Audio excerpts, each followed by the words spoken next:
Hello, welcome back to the YouTube channel. I am Nick from Australia. Welcome to the Sunday football review for round 14 of the NRL. We saw two games today. We saw Newcastle defeat Manly 26 points to 24.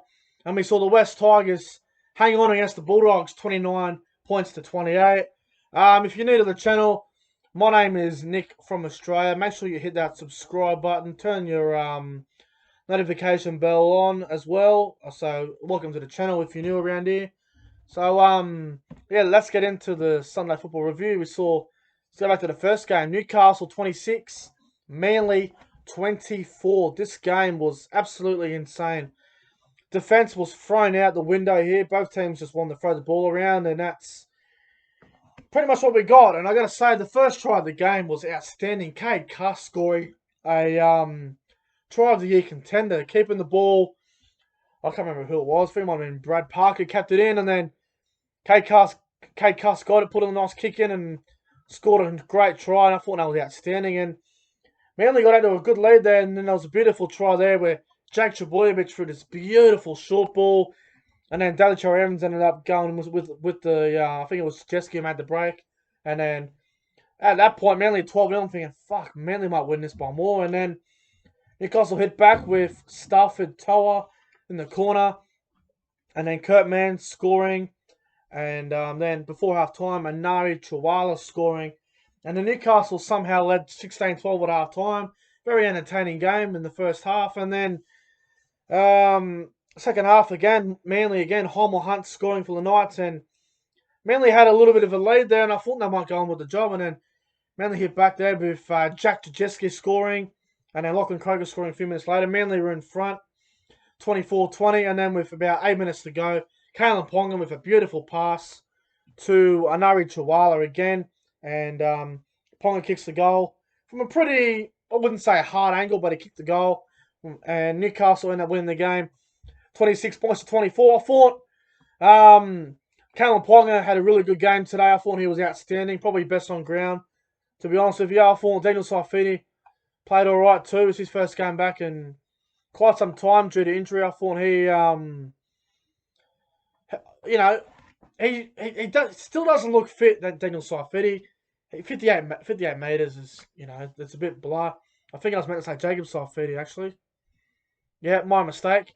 Daniel Saifiti had a shocker because it was his first game back and he was nowhere near fit. Jacob Saifiti was the one that was good off the bench. I thought David Clemmer had a fair game. Nothing special, but he had a fair game. Mitchell Barnett and Fitzgibbon played very well. Aiden Guerra was very quiet from Aiden Guerra's standard.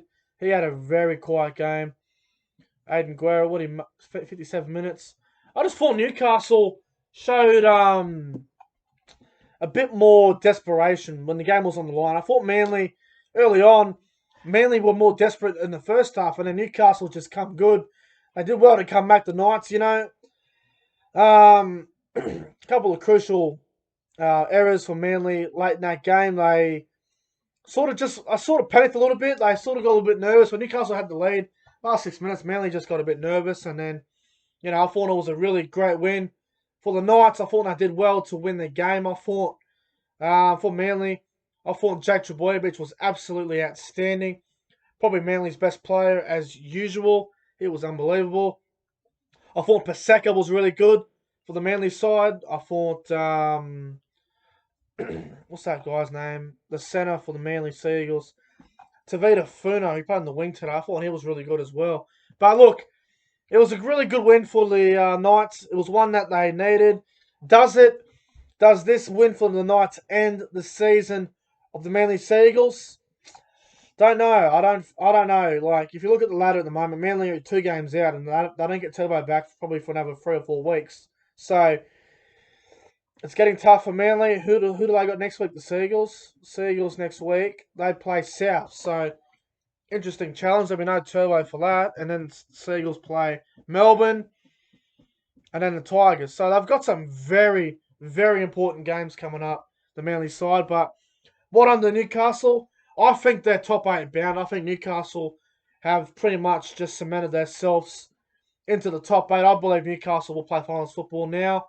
I think Cronulla will as well. There's a couple of spots up for grabs. But I think the top 8 is getting close to being set. I'm just a bit wary on that last spot. You know, you've got all these. I think the top 6. I think I'm still worried. I'm still wary about Souths making it or not. So I'm going to give the Manly side a 5.5 out of 10 today.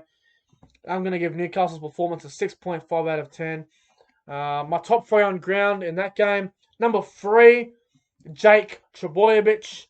Number 2 is going to go to Anari Chihuahua. I thought he was really good. And number 1, my man of the match, it's going to go to Kalyn Ponga.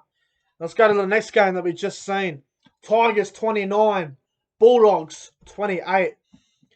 Now, I said in my tipping video, I said the Bulldogs are specials. I said they'll win by 7. Thought they were going to at one point. I said the Bulldogs would score more than 20 points this round, and they did. I was getting a bit of shit from it. Everyone said, nah, they won't score more than 15, 16 points, the Dogs. So I got that prediction right, but I didn't get the game right. I said the Dogs were specials, but the Tigers got the win. Probably the most important win that the West Tigers may have this year. If they had lost this game today, you could have put a red pen for them for top 8. I can't see them making the 8, personally, but I think this game keeps them alive. I think there's still a chance of making it. I think they're only 1 or 2 games out of the 8 at the moment. So I thought Luke Garner for the Tigers was probably the best player on the field. He was absolutely outstanding. I thought Luke Brooks had a really solid game. As for the Bulldogs, I thought Kieran Foran was absolutely out of this world. He was unbelievable, Kieran Foran. For the young kid on debut, Matt Doorey, I thought he had a really good game as well. Nick Meaney also was outstanding. The Tigers led 22-6 at one point, and then the Bulldogs come back. I think it was 22-16 at halftime in favour of the West Tigers. And I'm thinking, fucking hell, the Bulldogs are coming back here. The Tigers, surely they can't let it slip. And then when it got to 22-all, I'm thinking, fuck, here we go. And then the Bulldogs took the lead there, and then with Kerrod Holland scoring, and I'm thinking, 28-22, the Bulldogs are home, and then they lost Kieran Foran for about 10, 15 minutes due to an ankle injury, and then he come back on. What a brave player Kieran Foran is. Come back on, tried his guts out, saved a few tackles. They won on Adam Doueihi. When Foran put up a huge bomb for Doueihi, Doueihi got it, ran back, far out. Foran didn't make that tackle. Doueihi was running 60 metres. But it was a great game of football to watch, very entertaining, a bit like the Newcastle Manly game. Defence thrown out the window, very entertaining, but the Tigers get up with a Luke Brooks field goal with about 3 minutes to go.